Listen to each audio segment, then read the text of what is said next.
Greetings and salutations, everybody. I'm Dan the Wolfman. I am a self-defense expert for black belts, combatives, and street jiu-jitsu instructor. I'm a licensed armed guard, been through a SWAT school, etc. We're going to talk about some of the best recommendations, the safest revolvers and pistols, best for new shooters. Safety. This is all about safety and also good recommendations, and the bad recommendation that a lot of people behind the gun counter will make, i.e. J-frames. They're going to give a girl a 6.42 or 4.42, and that is just really bad advice. The absolute safest of all is going to be a double action revolver such as these here. They are harder to shoot well, but most defensive gun use is close range and makes the bad guy go away when you point a gun at them, hopefully. So the safest is a revolver, and the reason why mostly is people understand just from movies and TV shows bullets or not bullets, i.e. cartridges. Is there anything in the cylinder or is there not? Like this beautiful special edition Ruger GP100. A Ruger GP100 for home defense, not for carry, but for home defense, would be a great option for someone that's new to guns or only going to shoot maybe twice a year, not somebody that's going to the range all the time unless they wanted to, but for particularly, some older people, if they didn't have arthritic hands where they could still pull the heavy double action trigger pull, they understand if it's loaded or not. The heavy, long double action trigger pull is why it is much safer, and you're not going to get a negligent discharge with a double action revolver like you do with a striker fired gun. Though this is the safest of, and for a reason we'll get to, out of most of them. Long double action, too heavy for carry, but potentially good for home defense for someone that's particularly worried about safety and they're not going to get a high level of training. This is a Taurus 942. It's actually a 22 caliber, but it's the same exact look other than a couple more flutes in the cylinder, same frame, same size of the many with holiday coming up, Black Friday, Thanksgiving, Christmas. Instead of the 10 million, 11 million more gun owners that we have in America, it's going to skyrocket up to 12, 13, 14. That's why I'm making this video. So this is just like the 8.56. 6-shot 38 special 38 plus P revolver that you're going to find on good sales, I'm sure, during the Black Friday time. So this is a particularly good revolver in 38 special because 38, if you get wad cutters, are particularly low recoil. Don't get the ultralight version even if you're going to carry it. If you're a new shooter, the ultralight version at 16 ounces or so, 15, 16 ounces, is going to have too much recoil. The 22 to 25-ish ounce, 22 ounce in this configuration, 38 special, in steel, not the aluminum frame, is much more able to handle the recoil. Yes, a few ounces make a big difference. It's called physics. So the regular, not the ultralight version, would be good both for home defense and for carry. For home defense, more so the 3-inch Defender version, 8.56 Defender, that has a front orange night sight, a big front orange night sight. But even the regular version, it's only $30. One of my YouTube fans made me aware of $30 on Taurus's website. Easy push pin there to swap out for a night sight. So that's good to know. Maybe you want to pick yourself an 8.56, not the ultralight if you're a beginning shooter.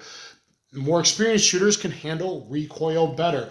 Revolvers are harder to shoot well, but they are safer, especially for a lot of women that are going to throw it in their purse, which is a bad idea, and purse carry is a bad idea for a lot of reasons, but it is the facts of life. A lot are going to. Now, a revolver, you could put in something like this as long as it's in a holster, but even if it's a cloth holster or a leather holster. Rule of thumb for the beginners out there, if it is a striker-fired handgun, which most are, most of the cheaper handguns nowadays are striker-fired handguns, you need to put it in a Kydex, i.e. hard plastic proper holster that clicks in and has good retention. You don't want a striker fired gun with all your lipstick and junk. It shouldn't be in there anyway. It should be in a dedicated pocket, and really it should be carried on the person, not in a purse. But a striker fired gun needs to go in a hard Kydex holster. Okay? This is the safest of all these striker fired guns. This is a car. This one is a CW series. You're going to want the CW 9mm. This is a striker fired, but a very rare double action only, DAO, double action only striker fired weapon. So it has a light and smooth, but long trigger pull. Every trigger pull is the same. A long trigger pull. KAHR. KAHR. New shooters are going to look for the CW9 9mm pistol, or PM9 9mm pistol of this approximate size in 9mm. So it's light. It's not as heavy and safe as the revolvers, but is the same length of trigger pull, which makes it much safer. Then I'm going to bring in this very rare grand power striker fired gun to simulate other striker fired guns like GLOCK or Walther or CZ or M&P, Smith & Wesson. This has an exceptionally light take up, light amount of trigger travel, and very light trigger pull. You have to know your safety rules, and that's why you see me verifying multiple times, even though I did before I even brought them out here, and I did again when they hit there, because you must know your safety rules. This has a very light take up, very light trigger pull. This gun is for experienced shooters, and even carrying it, you must be very careful upon reholstering a precock trigger, such as a Walther PPQ, PDP, or this Grand Power here, which I will have videos on. Glocks. A lot of cops shoot themselves with more training than the average person is going to get. A lot of Glocks get Glock leg, shoot themselves in the leg. That's why I am making this video. The number one safety is your brain. Do not point a gun in any direction it's not intended to fire. Rule number 2, keep your finger straight and high on the trigger guide, off the trigger, high on the frame before you're ready to fire. Empty weapon, budget weapon, very good, well made. The G3C, not the G2C. The G3C, I have videos on this. Quite a very good, well made budget firearm. Metal sights, good trigger, good grip, 3 12-round magazines, 9mm. This is good, and I'm including it because it's the option a lot of people recommend, especially those on a budget. It's a very good starter first handgun for a beginner, but it does have a pretty long take-up.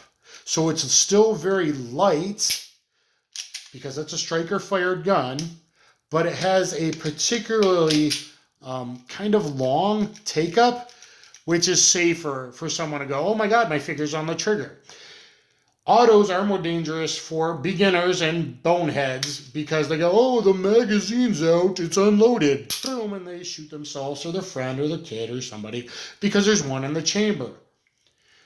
You don't want to ever rely on that external safety. Oh, it's safe, because you get them confused, or it swipes down when you're carrying it, or in your purse, which it shouldn't be. It should be carried on the person. So let's talk about weight really quick before this video ends. Most of the people behind the gun counter, especially the women, hand them a Smith & Wesson J-frame of all of 14.4 ounces. And then you load it up with good defensive ammo like 38 plus P, and no way can they handle that recoil. They can't even handle standard pressure 38 caliber loads. Again, 38 isn't the worst option if you order online wad cutters, full wad cutters. Wad cutter ammo is at less feet per second, less recoil. Not the best. It's not an expanding hollow point, but mostly you don't get that from a 2-inch barrel anyway, unless you pick the very, very bestest loads. Most of the ones out there even from good name, they're not going to expand from a 2-inch barrel. You might want to look into that 3-inch Defender 856. Other revolvers I would recommend for midweight, both home defense and carry, is the smaller Ruger SP101 with a 5-shot 357 Magnum cylinder, but you load it with 38 or 38 plus P hollow points for defensive use. That could do dual duty, where this is too heavy for carry, or the 856 or 856 Defender. Smith & Wesson, unfortunately, only makes heavier 66s or 686s, kind of more this full size. Good for home defense. Not beginners are not going to carry that. They don't know how to use a good gun belt and a very good holster and all that. They're not going to be used to it unless they're 6'10". Other things you could possibly look at. So I would recommend CAR or even the Taurus G3C over a GLOCK or P10 CZ or M&P or whatever.